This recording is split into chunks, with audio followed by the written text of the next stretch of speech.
Abra sua Bíblia comigo em Atos capítulo 2, versículo 42. Vamos ler a partir do versículo 41.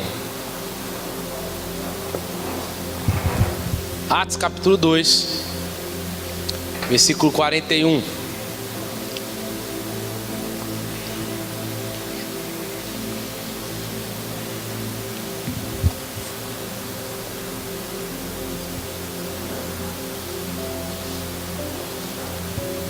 Quem encontrou?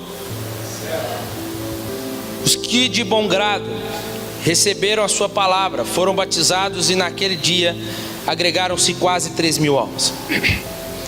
E perseveravam na doutrina dos apóstolos, na comunhão, no partir do pão e nas orações.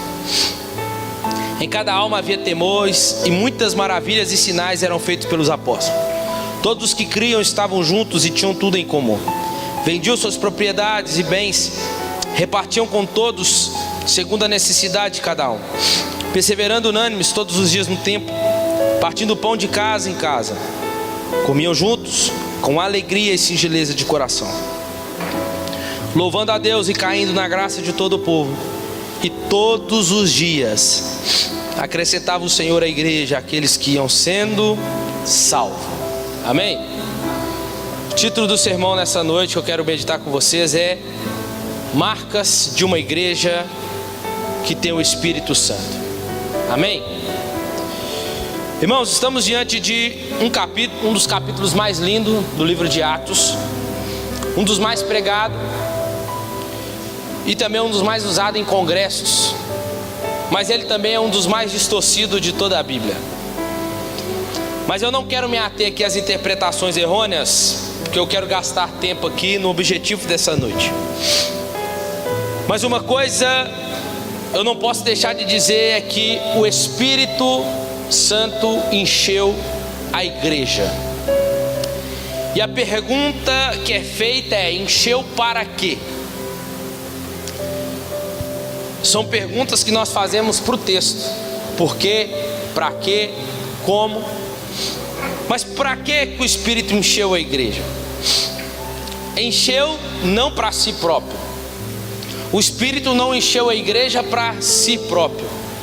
O Espírito encheu a igreja para testemunhar e servir a igreja.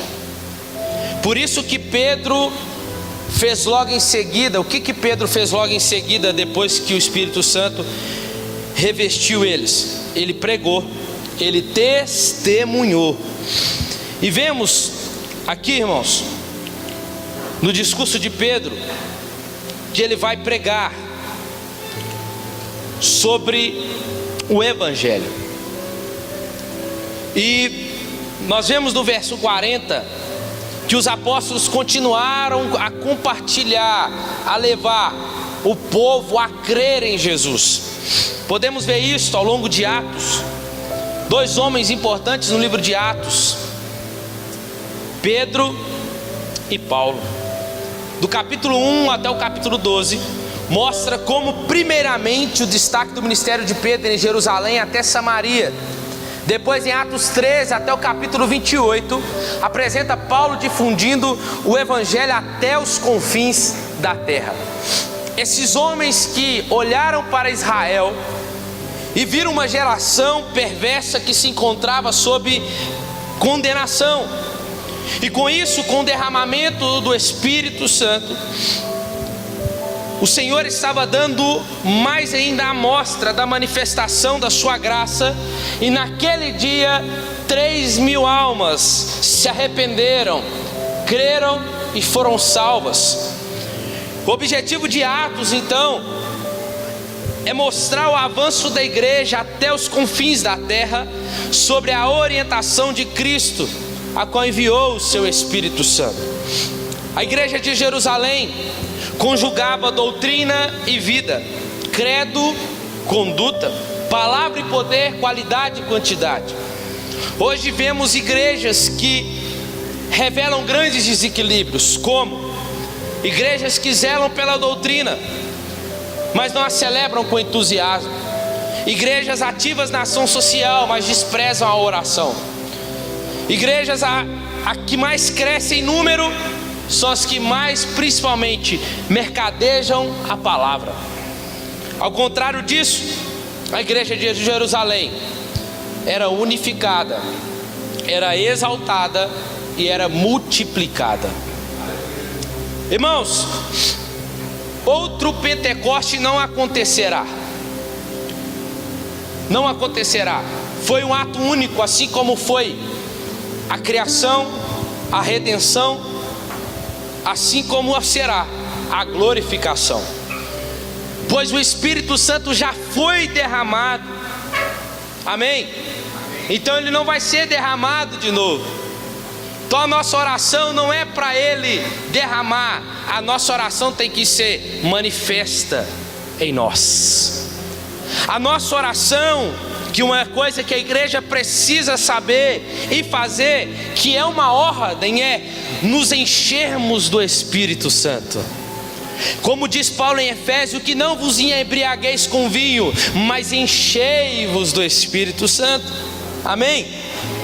Então, irmãos, porque precisamos desse poder, não para o ontem, mas precisamos desse poder constantemente, para servir ao Senhor com eficácia. A sua presença em nós e na igreja é o que nos capacita a cumprir a missão. Então, quando nós oramos, quando nós pedimos, nós temos que dizer: Senhor, enche-nos do Teu Espírito. E ser cheio do Espírito Santo, já disse isso aqui algumas vezes, ser cheio do Espírito Santo não é o quanto nós temos dele, porque nós não sabemos a dimensão, qual que é o limite do Espírito, para qual que nós podemos dizer: nossa, eu sou cheio do Espírito. Nós não sabemos, mas ser cheio do Espírito Santo é entender, é o quanto o Espírito de Deus tem de nós, é o quanto Ele está nos enchendo, é o quanto Ele está tendo de nós. Ser cheio do Espírito Santo é o que Paulo diz lá em Gálatas capítulo 5. Ser cheio do Espírito é ter domínio próprio. Ser cheio do Espírito é ser manso. Ser cheio do Espírito é ser longânimo, é ser bondoso, é ser manso, é ser humilde, é ser fiel, é ter alegria e paz. Você está aqui? Ser cheio do Espírito Santo, irmão, sabe por causa de quê? Porque não adianta nada a gente querer que esse Espírito manifeste em nós aqui, mas lá na nossa casa nós somos um sepulcro caiado. Nós queremos ser cheios do Espírito Santo muitas das vezes só aqui dentro, para profetizar, para falar em línguas, para ser usado nos dons, mas nós esquecemos que ser cheio do Espírito Santo tem que ser lá na nossa casa, ter domínio próprio, ser manso em casa, no nosso trabalho. E o que é isso, irmão? Ser cheio do Espírito Santo é o quanto o Espírito Santo está nos controlando. Isso é ser cheio do Espírito Santo. Amém? E aí temos algumas marcas da igreja cheia do Espírito Santo.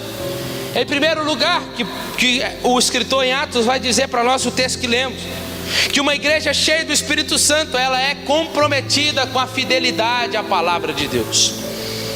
A igreja de Jerusalém nasceu sobre um tempo onde a verdade estava sendo pregada. A igreja, de fato, Edgar, quando a igreja não começou na cruz. A igreja, o marco inicial da igreja é no Pentecostes.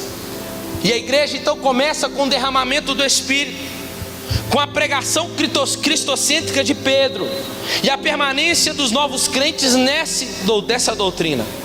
A doutrina dos apóstolos é o inspirado ensino pregado oralmente naquele tempo e agora preservado no Novo Testamento.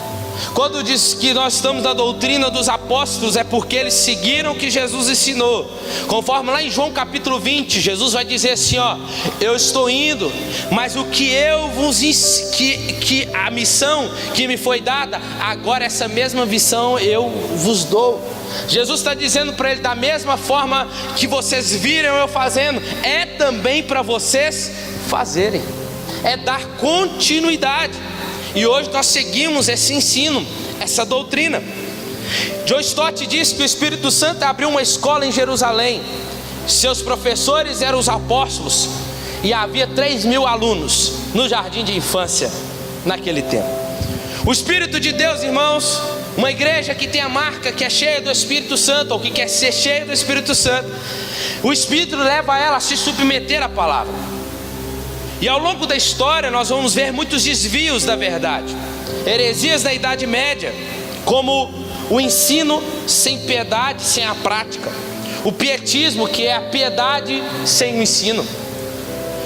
Nós vamos ver o movimento liberal, que é a razão acima da revelação, e o movimento mais atual, que é o movimento neopentecostal, a experiência acima da revelação das Escrituras. Irmãos, Deus tem um compromisso com a sua palavra, Ele tem zelo pela palavra, e uma igreja fiel não pode mercadejar a palavra. No versículo 37 ao 41, nós vamos ver a consequência da pregação de Pedro, irmãos. Lucas, que é o autor de Atos, ele diz que aqueles que ficaram com o coração, que ouviram a pregação, ficaram com o coração pesado. O que é isso? Significa que eles ficaram com o coração aflito, apertado com aquela mensagem. Irmãos, sermões bíblicos costumam ter esse efeito sobre quem os ouve, porque eles vão falar a mente, é verdade, mas como resultado de a mente ser persuadida e convencida, o coração parece partir aqui dentro. Isso significa o quê? Que a multidão entendeu o que Pedro pregou, por isso houve esse efeito no coração deles.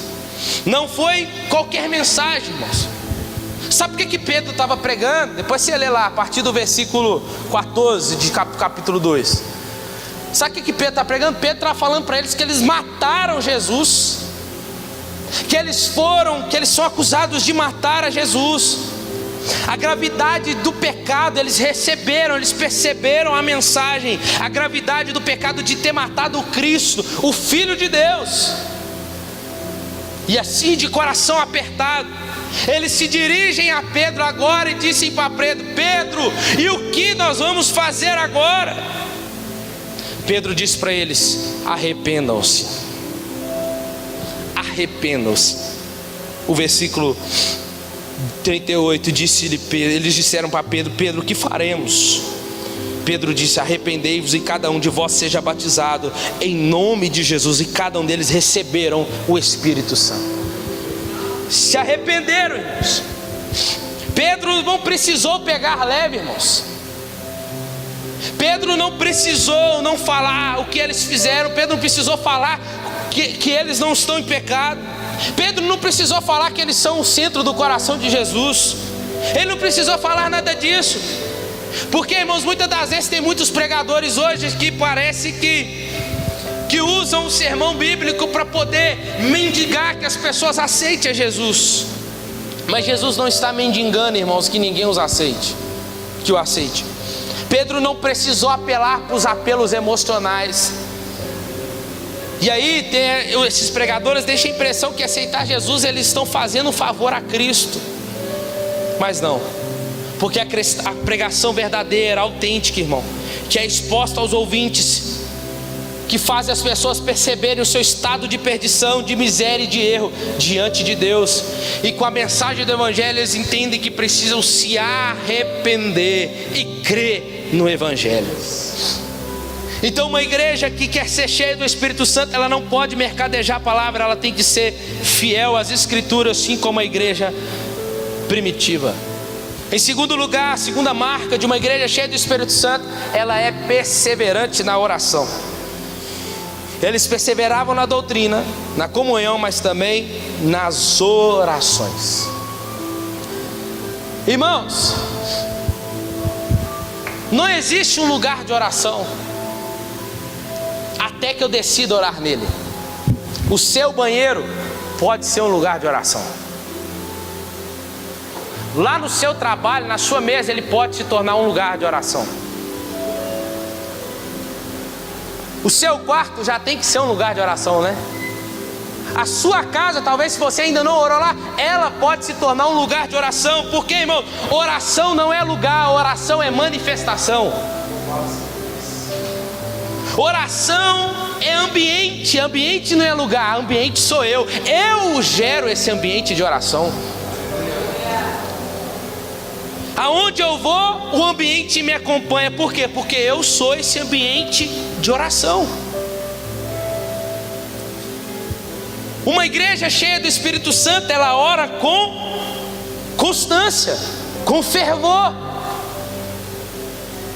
A igreja aqui está dizendo que eles não oravam de vez em quando, eles oravam perseverante. Eles oravam 3 vezes ao dia, porque não talvez só 3 vezes ao dia, mas eles iam 3 vezes ao dia ao templo, às 9 da manhã, às 3 horas da tarde e às 18 horas. Que às 6 horas para o judeu já é o outro dia. Mas eles oravam, irmãos, constantemente. Eles subiam ao templo para orar. Eles eram perseverantes na oração. Uma igreja cheia do Espírito Santo é uma igreja que ora. E a igreja de Jerusalém não apenas possuía uma boa teologia da oração, mas ela efetivamente orava.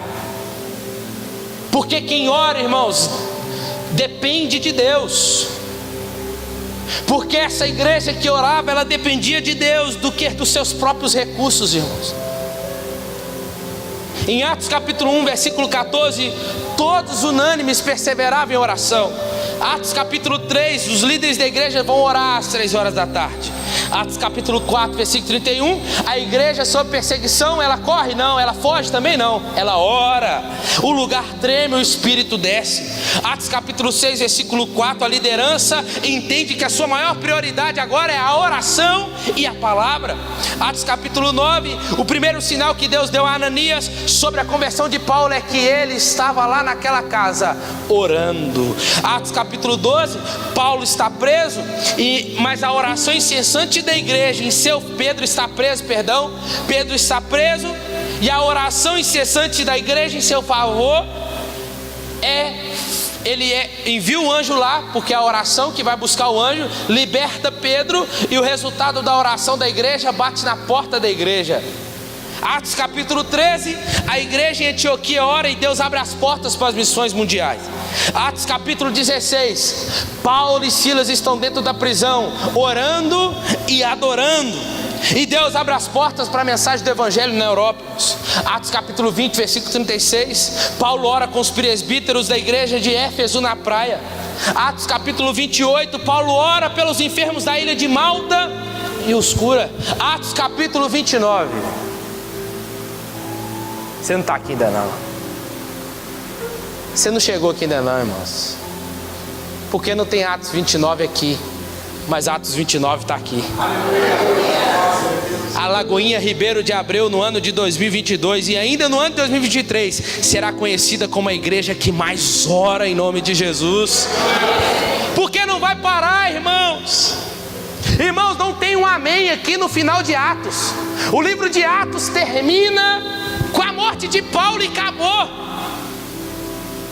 A gente olha assim, você fala, e aí que a igreja continuou, irmãos. Então quer dizer que a igreja, ela continuou até chegar no dia de hoje. Ela continua perseverante na oração. A oração era prioridade na vida dos apóstolos. Eles oraram para receber a promessa. Diante da ameaça do sinédrio, eles oram, pediram mais intrepidez para pregar. Olha aí, eles pediram mais intrepidez para pregar e o mundo foi abalado. Hoje, infelizmente, muitas das vezes o mundo tem abalado a igreja. Uma igreja que é poderosa, uma igreja que tem tudo para reconhecer e entender o poderio que está sobre ela, o poder do Espírito Santo, o poder da oração, irmãos. O poder da oração que pode romper barreiras, alcançar lugares. E por notícias, talvez muitas das vezes com o governo que vai chegar aí, a gente às vezes fica abalado. Mas a igreja, irmão, você acha que a igreja primitiva ficava abalada? A igreja primitiva ia para o joelho orar, diante de Constantino, diante de Nero, um dos piores imperadores que a igreja já passou. Ela continuou orando, perseverando, irmão. Independente do governo que está aí, a igreja tem que permanecer na oração. Isso não tem que abalar a nós. Os apóstolos tomaram uma importantíssima decisão, que é o que nós temos que fazer diante da ameaça de César. Eles disseram, quanto a nós, diante das ameaças dos fariseus, dos religiosos, quanto a nós, consagraremos ao ministério da oração e da palavra. Uma igreja que ora, irmãos, é uma igreja que abre portas para a intervenção milagrosa de Deus. Obras, irmãos, para Deus sem oração produzirá fariseu. Se nós fazermos muita coisa para Deus, nós desejamos fazer para Deus e esquecemos de orar, irmãos, estamos nos tornando como os fariseus. Nós temos umas coisas que às vezes a gente não entende, que tem horas que poderíamos estar orando e estamos fazendo alguma coisa. Aí tem horas que nós tínhamos que estar, tem horas que era para nós estar fazendo algo e a gente está orando. A gente é todo trocado, né? Não é? Perguntaram certa feita a Spurgeon qual era o sucesso do seu ministério. O Hernandes gosta muito de citar ele. Ele respondeu para eles: eu trabalho de joelhos. O meu lugar santo de oração vale mais do que toda a minha biblioteca. Se perguntar e diga: então você falou da palavra, você falou da oração, sim, mas qual que é mais importante? É a mesma coisa você perguntar para o passarinho qual das duas asas é mais importante. O que ele vai responder? Primeiro que nada, né? Porque não fala, mas se fosse responder, as duas. É oração, palavra. Eles disseram que em Atos capítulo 6 consagraremos o ministério da oração. Por quê? A oração no sentido, irmãos, porque ela é através da oração é que você vai entender. É através da oração que o Espírito Santo vai jogar a luz no texto bíblico, aonde você vai conseguir entender a mensagem, a pregação, o sermão, por causa da oração. John Knox, no século XVI, ele mudou a realidade da Escócia orando. Um homem que agonizava em oração, irmãos, ele dizia assim, o seu clamor era contínuo, dizendo: Deus, nos dá a Escócia, nos dê a Escócia, Senhor, senão eu morro. Mas uma igreja cheia do Espírito Santo, a marca dela tem que ser a oração. Eu sou do tempo que a gente chegava na igreja, a primeira coisa que a gente fazia era o quê? Dobrar o joelho e orar. Sinal de reverência, sim, com certeza também. Mas é o tempo que a gente chegava e ia orar, irmãos. E orar até abrir o culto. Nós precisamos retornar à prática da oração, irmãos. Porque, escuta uma coisa, a Bíblia lá em Jonas capítulo 2, a Bíblia não apresenta Jonas orando em nenhum momento quando ele está fugindo. Desde o momento que ele recebe a palavra, ele só vai fugir. E quando ele cai no mar, que eles jogam ele lá para acabar com a tempestade, Deus mandou quem? O grande peixe, né? E o que Jonas vai fazer? Então escuta uma coisa que eu vou te falar aqui. Se você não está orando, Deus sabe como fazer você orar. Ele pode colocar um grande peixe atrás de você, Ele pode colocar uma tempestade, Ele pode colocar uma tribulação, para que você se volte a Ele em oração, irmãos. E aí sabe o que é lindo? Jonas ora, isso que é outra mensagem, né? Mas Jonas ora, e quando ele está orando, Deus está fazendo o quê? Movimentando o peixe. Deus está movimentando o peixe. Jonas está vendo o peixe andar. Melhor nadar? Não. Mas Deus está movimentando o peixe. E aí sabe o que acontece, irmãos? Que quando Jonas termina a oração, o peixe cospe Jonas para fora, Jonas cai na praia. Certo? Jonas caiu na praia e todo mundo ficou assim: uai, de onde você veio? Aí Jonas talvez ia tentar explicar: estava aqui, sumiu. Por quê, irmãos? Porque assim acontece com quem ora. Quem ora não vai chegar em lugar nenhum de paraquedas. Quem ora nunca vem por cima. Mas quem ora, não tem ninguém te vendo lá no seu quarto. Não tem ninguém te vendo quando você está na barriga do peixe chorando. Não tem ninguém te vendo quando a tribulação está te apertando, mas você está orando, perseverando a oração. E aí quando você pula: ué, mas como é que você chegou aqui? O que aconteceu com você? Porque quem ora nunca vem de cima. Quem ora sempre vem de baixo. A oração, irmãos, como diz um diácono da Assembleia de Deus, amigo meu, a oração é a chave da vitória. E é tempo de nós retornarmos à oração. Se você quer ver, esse ano de 2023 será o ano em que a igreja vai mais orar, irmãos. Pode ter certeza disso. É o tempo que nós vamos mais orar, é o tempo que nós vamos mais interceder. Mas é o tempo onde também Deus pode trazer um verdadeiro avivamento por meio de uma igreja que ora.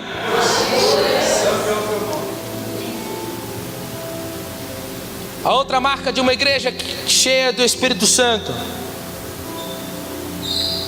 é uma igreja que tem profunda comunhão. Os irmãos se amam profundamente. Na igreja de Jerusalém, os irmãos gostavam de estar juntos, irmãos. Eles partilhavam seus bens. Eles estavam no templo juntos, mas também estavam no lar junto. Porque havia só um coração e uma só alma. Porque aonde desce o óleo do Espírito, aí há união entre os irmãos. Por quê? Porque o Senhor ordena a sua bênção e vida para sempre. Salmo 133. Os crentes eram sensíveis, irmãos, para ajudar os necessitados. Quem tinha muito ajudava quem tinha pouco, e o que tinha pouco ajudava aquele que não tinha nada. Eles eram sensíveis, eles tinham tudo em comum. Eles converteram o seu coração, mas também o bolso. Tinha desapego dos bens e apego às pessoas. Eles encarnaram de fato a graça da contribuição. Eles partiam o pão. Hoje não. Hoje nós estamos no tempo de comunhão. A gente fala, não, pastor, tem até comunhão com o irmão, dá para o Senhor para ele, toma ele lá e eu cá, né? Mas a Bíblia diz que eles tinham comunhão, mas eles também partiam o pão. Aí a gente para aí, não partiu o pão. Porque não, meu pão é meu pão, o seu é seu. Mas eles partiam o pão. Não significa apenas que eles comiam juntos, mas eles tinham tudo e mostrava que eles tinham tudo em comum. Eles tinham pão e repartia com aquele que não tinha. Na hora da ceia, para trocar o cálice, a gente nunca vai trocar o cálice com quem nos feriu, ou com quem a gente feriu. A gente vai trocar com quem a gente está bem.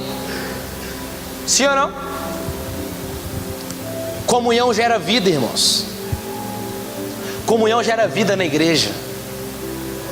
Eu lembro até hoje, eu era líder de jovem na Assembleia de Deus, e um rapaz fez um mal a mim que eu sofri demais. Muito, mas muito mesmo. Mas, irmãos, eu lembro até hoje, não porque eu era líder, mas é porque eu queria cear. Eu queria participar desse momento. Eu peguei o cálice, fui lá e troquei com ele. Ele nem sabia que eu sabia subiar, tô brincando. Eu nem sabia que ele nem sabia que eu sabia. Cheguei e falei com ele assim, ó: eu te perdoo em nome de Jesus. Ele ficou me olhando. Acabou.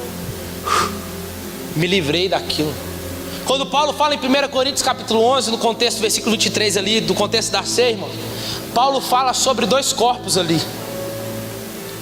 Paulo fala sobre examinar o pois a si mesmo e tomar a sua cruz. Mas ele fala assim, ó, olha o que ele diz aqui, ó: examine, pois, o homem a si mesmo antes de comer deste pão e deste cálice. Pois o que come e bebe indignamente, come e bebe para a sua própria condenação, não discernindo o corpo do Senhor. Esse corpo aqui são dois que ele está dizendo. O próprio corpo, sem discernir a você mesmo, mas o corpo, que é a igreja. Aquele que está comendo, está participando da ceia, com ódio do irmão, de mal do irmão, que não conversa com o irmão, está comendo e está bebendo para a própria condenação, e será culpado pelo sangue do Senhor. Não adianta eu falar assim, não, eu estou bem com Deus, está tudo de boa, o céu está aberto sobre mim. Não tem como, irmãos, porque a carta de João vai dizer assim, ó, que como você diz que ama a Deus a quem você não vê, e odeia o seu irmão a quem você não vê? Incoerente. Mas na igreja de Jerusalém, a igreja primitiva não tinha isso. Eles amavam estar junto. Se era no dia da ceia, uns esperavam pelos outros. Vamos cear junto, vamos dividir o pão junto, vamos trabalhar junto, vamos caminhar junto. Está faltando o que aí? Vou te ajudar. Você vai, eu vou junto com você. Uma igreja que quer ser cheia do Espírito Santo, ela tem que ter comunhão, irmãos. É esse tripé que vai divergir as outras marcas daqui a pouco aqui. Vai convergir, melhor dizendo. Então, além de nós sermos fiel à palavra e ser perseverante na oração, precisamos ter comunhão. Irmãos, é amar ser igreja, irmãos. Nós temos que amar. Como é que fica seu coração no dia de culto? Eu tenho que ir, porque eu sei que amanhã o pastor vai mandar mensagem. Você não foi. Aí tem um sincero que fala: pastor, eu fui porque eu não quis. Mas tem uns, né, que não, pastor, eu não fui porque eu não estava bem, né? Tudo bem. Mas como que fica o nosso coração, irmão, no dia de culto? Será que em todo tempo a gente está falando assim: não estou afim de hoje, mas eu vou lá, né?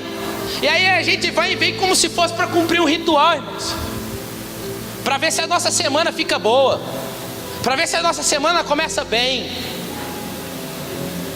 Mas não, irmão, não pode ser assim. Uma igreja que quer ser cheia do Espírito Santo, essa comunhão tem que arder no coração dela, tem que amar viver isso aqui, tem que vestir a camisa de ser igreja, irmãos.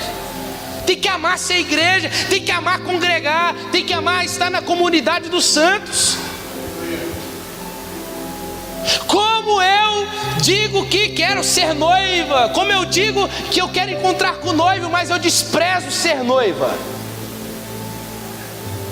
você nunca vai encontrar com ele. Como eu quero encontrar com o noivo se eu desprezo viver esse tempo com a noiva? Não tem como, irmãos, viver a igreja sem ser igreja. Temos que mudar isso. Temos que mudar o nosso corpo, pedir a Deus que mude o nosso coração, converta o nosso coração e amar, vir congregar. Não vejo a hora de chegar a hora do culto, de encontrar com meu irmão, de encontrar com fulano, de encontrar com ciclano, de orar um pelos outros, de abraçar, de perguntar como é que está. Hoje não, muitos de nós entramos aqui e saímos. Prestei meu culto, tchau. Não podemos ser assim não, irmãos, porque a igreja primitiva não era assim.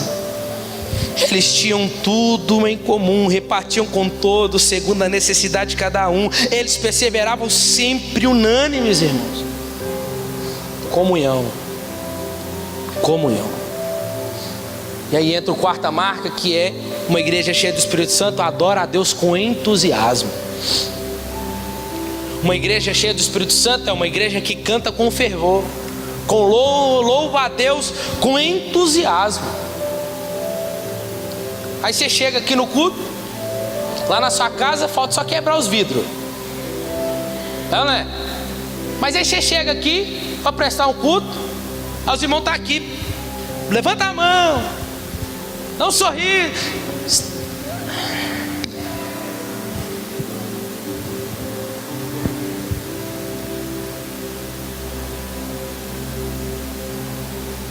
É adorar a Deus com entusiasmo. Não é esse negócio para quando o pregador fala assim: irmãos, é o momento do culto agora, esqueça seus problemas, deixe seus problemas lá fora. Não, não faça isso. Traz eles para cá, porque é aqui que você precisa apresentar eles a Deus. Aí você deixa ele lá, aí não acabar o culto, você pega de novo, resolve lá você. Não, traz para cá, irmãos. E aí, o que você tem que fazer? É agora, nesse momento, você fala: problemas, o meu Senhor que está aqui presente, eu vim para adorar Ele. É você adorar com entusiasmo, independente das circunstâncias, irmãos.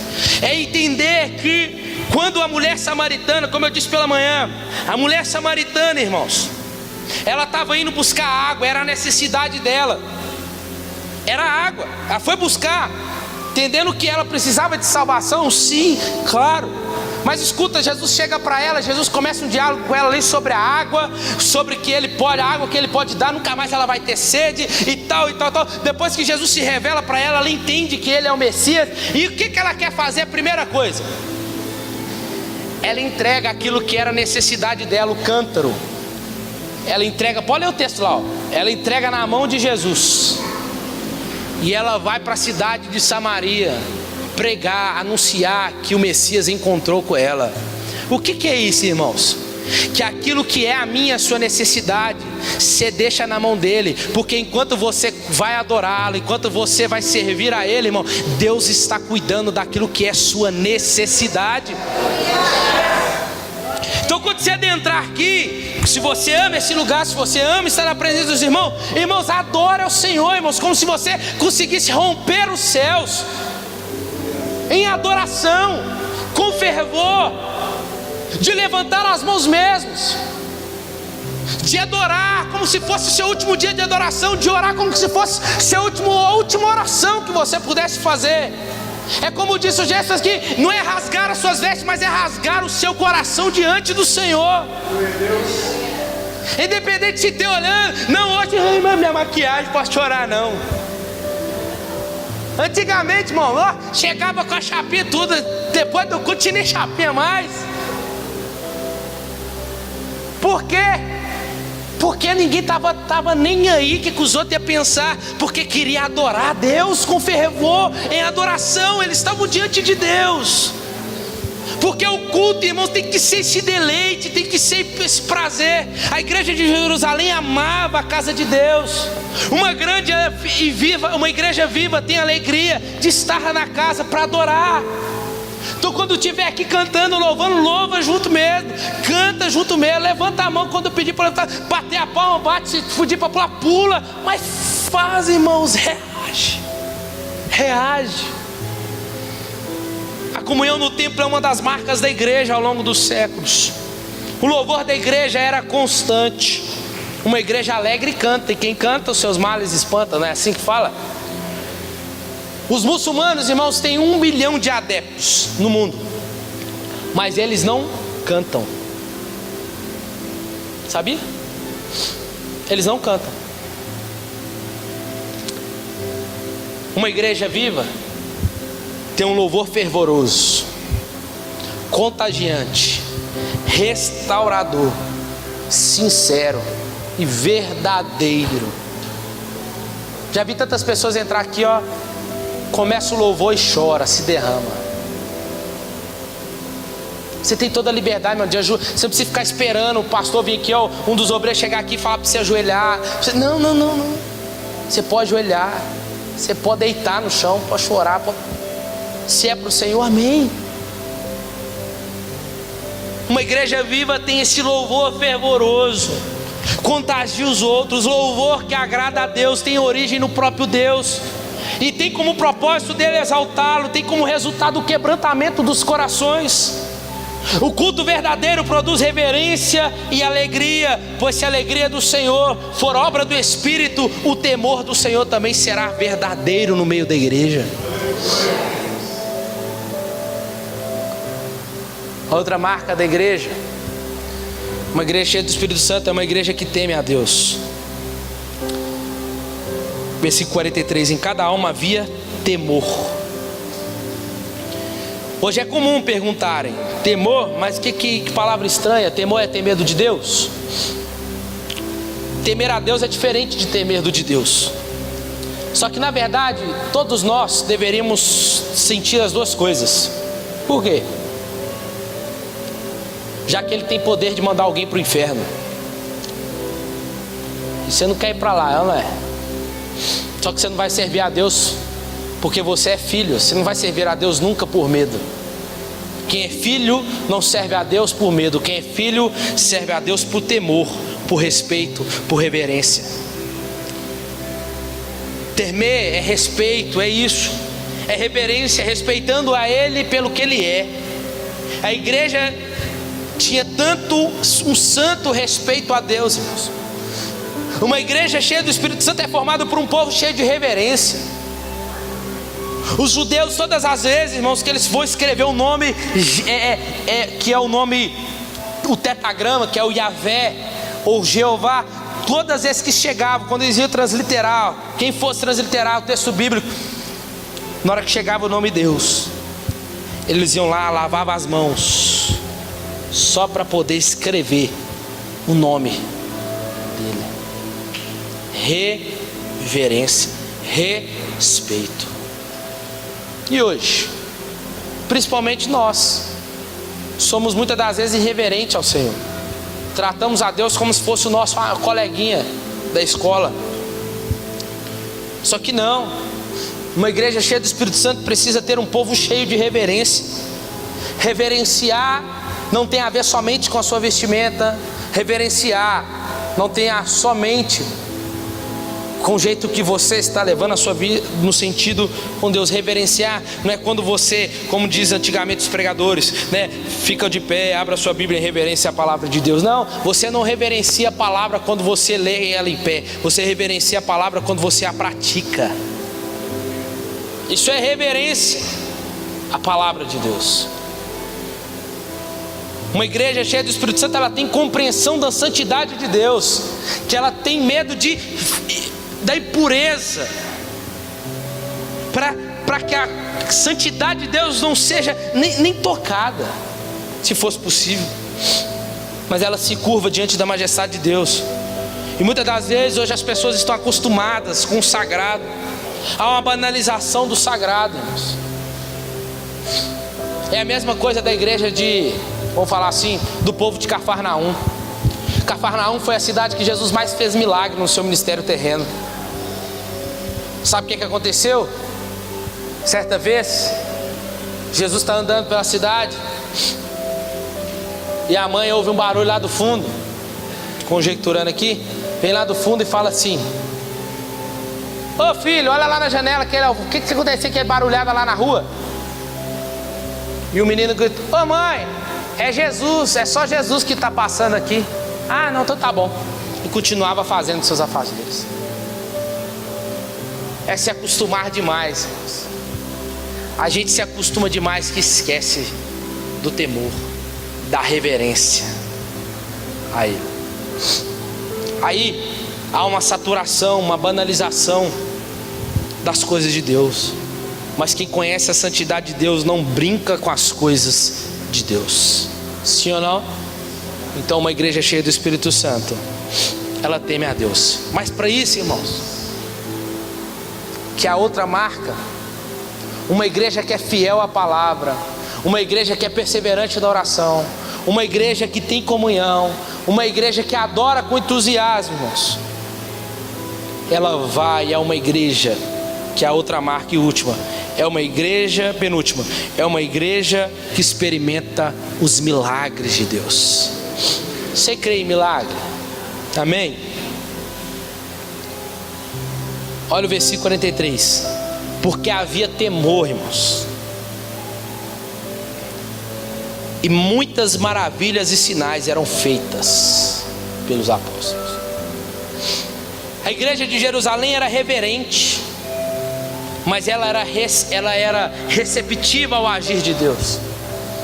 Ela tinha a agenda aberta para as soberanas intervenções do Senhor. Ela acreditava nos milagres de Deus. E a manifestação extraordinária de Deus estava presente na vida da igreja. Atos capítulo 3. Paralítico na porta formosa. O que acontece? Dá uma moeda aí. Não tem não, mas o que eu tenho eu te dou. Em nome de Jesus, levanta e anda. Escuta, irmãos. Mas antes disso, Pedro e João chamaram a atenção do paralítico, dizendo assim: olhe para nós. Será que hoje a igreja brasileira, nós, Lagoinha Ribeiro, podemos dizer para as pessoas hoje, será que elas podem esperar algo de nós? Porque a gente tem mania de fazer, olha para Deus, irmãos, olha para Deus. Mas Pedro e João não passou isso não. Eles fizeram: olhe para nós. Ele está dizendo: nós temos não o que você quer, mas nós temos o que você precisa. Aleluia, Deus. Porque São Tomás de Aquino andava pelas igrejas católicas no tempo da história da igreja, e seus discípulos falaram assim: Tomás, nós vamos precisar mais dizer, né, como os nossos pais antes, que não temos nem prata e nem ouro. Mas Tomás de Aquino falou assim: mas nós também não podemos dizer, não podemos mais falar, liberar o levanta e anda. Será que nós temos esse levanta e anda ainda, irmãos? Porque uma igreja que é fiel à palavra, uma igreja que ora, uma igreja que tem comunhão, uma igreja que adora com entusiasmo, uma igreja que teme a Deus, irmãos, ela não só será alvo dos milagres, mas ela pode ser usada como instrumento dos milagres de Deus. Assim era Pedro e João, irmãos. Capítulo 4, o lugar onde a igreja ora treme. Atos capítulo 5, muitos sinais e prodígios são efetuados. Atos capítulo 8, Filipe realiza sinais em Samaria. Atos capítulo 9, a conversão de Saulo é seguida da sua cura. Atos capítulo 16, ocorre um terremoto em Filipos. Atos capítulo 19, pelas mãos de Paulo Deus fazia milagre. Atos capítulo 28, 8 e 9, Deus cura os enfermos de Malta pela oração de Paulo. E Atos 29. Você não aprendeu ainda, né? E Atos 29, Lagoinha Ribeiro vai ser alvo dos milagres de Deus, mas também, irmãos, aonde nós tocarmos, enfermos serão curados. Você crê nisso, irmãos? Em nome de Jesus. Quando você sair pelas ruas testemunhando do evangelho, pessoas entregarão a vida para Jesus, irmãos. A pessoa vai chegar diante de você e falar que está com uma dor de cabeça, você vai orar por ela, ela vai ser curada. É isso que nós temos que viver, irmãos. Uma igreja cheia do Espírito Santo experimentará os milagres de Deus. Discípulo, irmãos, voltando ao tema de semana passada, né? Discípulo não pede milagre, discípulo pede instrução. Todas as vezes que os discípulos chegaram para Jesus, nunca foi para pedir milagre, mas eles chegaram, capítulo 1. Senhor, quando o Senhor vai restaurar o templo a Israel? Senhor, quais serão os sinais do fim? Senhor, nos mostra o Pai. Todas as vezes que você vê, você nunca verá os discípulos pedindo milagre para Jesus, mas vocês vão ver discípulo pedindo instrução. Cara, aí que você vai pegar. Multidão não, nós vimos semana passada. Multidão pede milagre. Multidão vai atrás de Jesus diante daquilo que ele pode dar, que ele pode fazer. Mas escuta, os discípulos que antes buscavam instrução não tinha milagre, enquanto a multidão que não tinha instrução tinha milagre.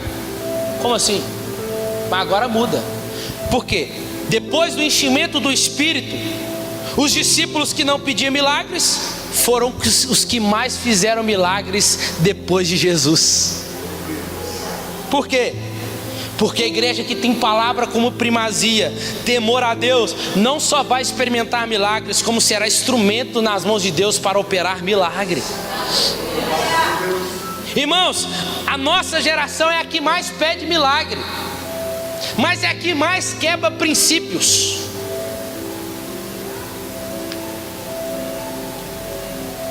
Sexo antes do casamento, não tem problema não.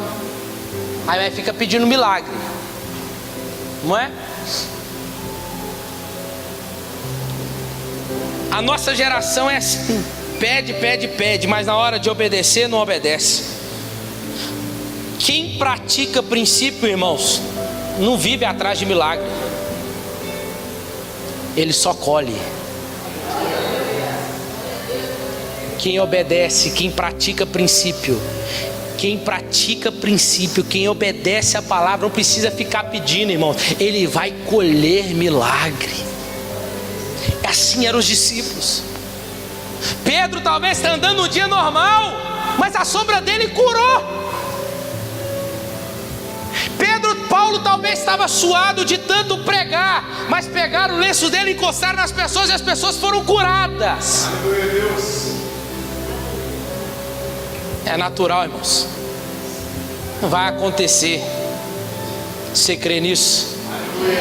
Nós temos tudo, irmãos, para podermos ver o manifestar, porque Deus continua sendo o mesmo. Em sexto lugar e último, uma igreja cheia do Espírito Santo tem a simpatia dos homens e a bênção do crescimento numérico por parte de Deus. Aquilo que havia começado em Pentecostes continuou, e o número de 3.000 só foi aumentando. todos os dias, irmãos, as pessoas iam chegando, e a igreja assim se multiplicava pela ação de Deus. Por quê, irmãos? Escuta uma coisa: você acha que Deus vai enviar a pessoa que Ele converteu, que Ele libertou, que Ele transformou para qualquer lugar? Você acha? Ele vai enviar para uma igreja que é fiel à sua palavra. Ele vai enviar para uma igreja que vive em prática da oração. Ele vai enviar para uma igreja que tem comunhão, que os irmãos se amam. Ele vai enviar para uma igreja que, quando ele chegar aqui, essa alma chegar aqui, as pessoas adoram de fato, como se estivesse adorando o Deus verdadeiro, aquele que ressuscitou e está vivo. Quando essa pessoa chegar aqui, ela vai ver que essas pessoas temem ao Senhor. E quando ela chega aqui, ele vai entender que não só agora ele é um resultado de um milagre, mas ele também pode ser usado para fazer milagre. Deus não vai enviar para qualquer lugar, irmão. Deus vai enviar para a igreja que é centrada nele, que pratica o que ele ordena.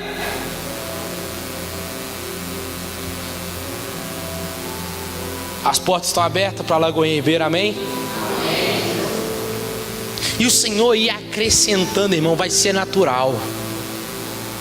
Não vai precisar forçar a barra. Você vai pregar o evangelho, nós vamos sair, vai anunciar, célula vai ser aberta e as pessoas vão chegar.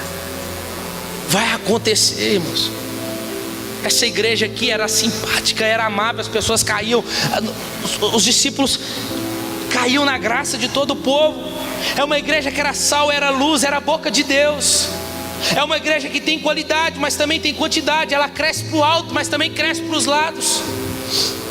Ela mostra a vida, ela mostra o caráter, mas também os números acompanham.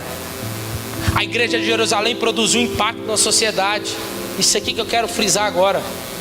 A igreja de Jerusalém, irmãos, produziu impacto na sociedade por causa do seu estilo de vida. Era uma igreja comprometida com a verdade, mas não legalista. Era uma igreja santa, mas não era farisaica. Era uma igreja piedosa, mas não era totalmente santa. Tinha os seus erros, tinha os seus problemas. Os crentes lá eram alegres, irmãos. Os crentes lá riam um pro outro. Diferente daqui. Deixa eu ver, dá um sorriso pro seu irmão aí. Dá um sorriso aí. Isso. Tem uns que nem sabem mais rir. Eles eram festivos, irmãos. Eles eram íntegros. Essa alegria contagiava os outros. O estilo de vida deles impactava a sociedade. Aí é que eu quero falar aqui. Irmãos, na igreja primitiva não tinha só bons pastores, bons evangelistas, bons diáconos, não. Poderia ter bons, mas escuta, lá tinha os melhores maridos, as melhores esposas, os melhores filhos, os melhores pais, os melhores estudantes, os melhores profissionais, irmãos. Assim tem que acontecer conosco, irmãos. Não é sobre só aqui não, é sobre lá fora, é sobre os outros, é sobre aqueles que estão lá, é sobre na sua empresa, lá sabe, na sua empresa, é você ser o melhor funcionário do mês, não para você se exaltar, mas é para a glória de Deus, para que Deus seja glorificado. Sabe, lá na sua escola é tirar as melhores notas, é ser elogiado pela professora, não para gerar inveja, não para você se exaltar, mas é para que você, através dos estudos, glorifique ao seu Deus. Os filhos que estão aqui, os outros vão olhar para você. Por que as coisas dão certo para você? Porque onde você toca é abençoado. Por que as coisas começam a acontecer? É porque eu vivo um mandamento, e esse mandamento é com promessa. Que mandamento é esse? Eu honro meu pai e honro a minha mãe, e os meus dias aqui na terra serão prósperos. As esposas serão as melhores esposas, irmãos. As esposas que cumprem o papel dela como a igreja manda, de ser submissa, de ser auxiliar, de ser companheira, de ser amiga. A mãe que está em casa, irmãos, tem que ser a melhor mãe, que ensina os filhos, que educa, que ajuda, que acompanha, que está ali sempre presente, irmãos. Uma mãe em casa, cuidando da casa, auxiliando o marido, a esposa, ela glorifica muito mais a Deus do que muitas das vezes aquela que é crente, que acha que é santo e está lá fora trabalhando. Porque ela é a melhor. Porque o que ela faz o melhor, e ela está fazendo para Deus. O marido é o melhor marido. Não é porque ele dá as coisas tudo que a esposa quer, não é. Mas é porque ele diz não também. Mas o melhor marido, irmãos, é aquele que se sujeita, assim como Cristo sujeitou a sua igreja. É aquele que, se for preciso, ele entrega a sua vida pela sua casa, pela sua esposa, assim como Cristo amou a igreja e por ela se entregou.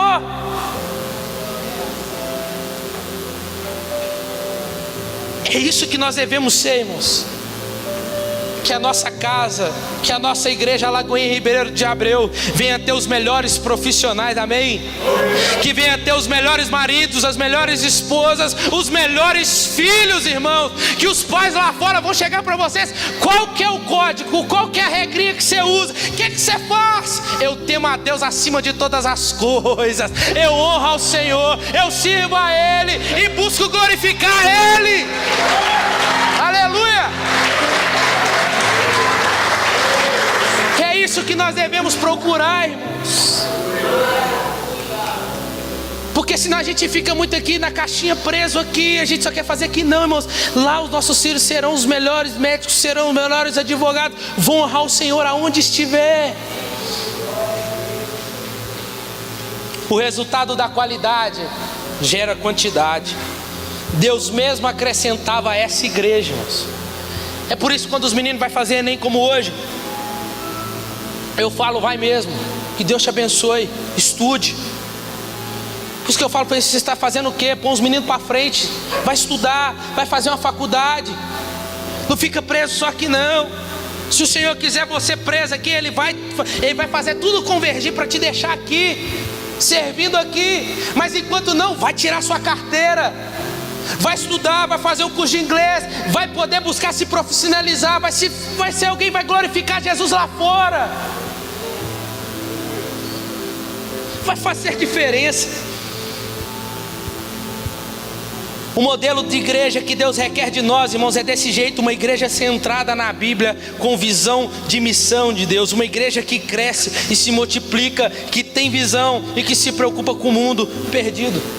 Nós não podemos, isso aqui é uma fala do Hernandes Lopes, nós temos que correr desses dois extremos. Qual que é? Numerolatria, que chega até mercadejar, mudar um pouco, para as pessoas virem se encaixar a nós. Não, nós não podemos ter essa busca, mas também nem ter o numerofobia, o medo de crescer, ter medo de números, de forma nenhuma. Temos que gerar qualidade. É por isso que eu estou falando nessa noite aqui, irmãos. Temos que buscar ser essa igreja com qualidade, porque Deus vai acrescentar os que vão ser salvos. A igreja crescia em números, a igreja crescia diariamente por adição de vidas salvas. Em Atos capítulo 1, versículo 15, 120 membros. Atos 2, 41, 3 mil. Atos 4, 5 mil. Atos 5, 14, já não é possível mais contar, uma multidão começa a seguir agora. Atos 6, agora não é a igreja que cresce, agora os discípulos começam a ser multiplicados, glória a Deus. Atos capítulo 9, versículo 31, a igreja se expande, agora não fica só em Jerusalém, agora ela vai para Judeia, Galileia, Samaria. Atos capítulo 16, igrejas são estabelecidas e fortalecidas agora no mundo inteiro, e Atos está aqui para contar. E Atos 29, Lagoinha Ribeiro vai crescer em nome de Jesus, vai multiplicar. Você crê nisso, meu irmão? Vai multiplicar, vai estender, portas serão abertas. Nós cremos nisso. Seremos alvo dia após dia do crescimento do Senhor. Nós vamos orar: Senhor, a seara pode até ser grande, mas aqui estão os ceifeiros que são poucos. Eu quero que o Senhor multiplica, eu quero que o Senhor faça crescer. É tempo de nós batermos a mão no peito, irmãos, e falar: Senhor, eis-me aqui, usa-me. Eu quero fazer, eu quero ir. Irmãos, e tudo isso aqui, eles não faziam só nos dias de culto.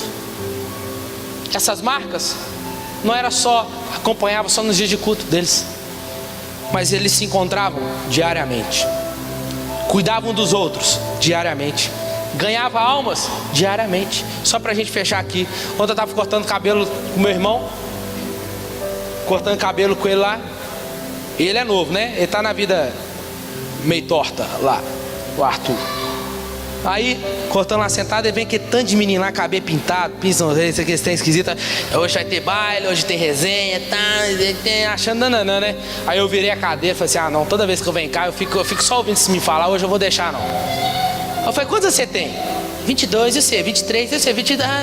Falei assim, deixa eu falar pra vocês uma coisa. Que vida é essa que vocês estão levando? Uma vida totalmente sem propósito? Vocês estão vivendo pra quê? Só pra isso? Você já formou? Você terminou seus estudos? Não, estou terminando ainda, mas vou na escola de vez em quando. Eu falei, deixa eu falar para você uma coisa. E aí eu falei com ele assim, e Jesus, você conhece Jesus? Eu falei, vocês têm que parar, vocês têm que ir para a igreja, senhor. Vocês têm que tomar vergonha na cara. Eu falei, de jeito. Vocês têm que ir para a igreja. Ah não, mas eu ia na igreja antes porque minha mãe me obrigava. Eu falei assim, então agora você vai porque você quer. Eu te garanto, vai num dia, mas vai na igreja certa. Vai na igreja, vai num dia e eu duvido que você não saia de lá mudado. Vai lá ouvir a mensagem, vai lá ouvir a pregação. Vocês precisam conhecer Jesus. Aí eu comecei a falar do evangelho. Você sabe por que Deus criou? O que é evangelho? Criação, queda, redenção, glorificação. Você sabe por que Deus criou? Deus criou por um propósito. Antes de você nascer, Deus já tinha um propósito para você. Deus criou por um propósito, rapaz. Você sabe, você acha que você está vivendo seu propósito? Não, também nem sei se eu estou vivendo propósito. Então, talvez Deus está te cercando por todos os lados, você não está ainda vendo. Talvez eu estou aqui para te dizer isso.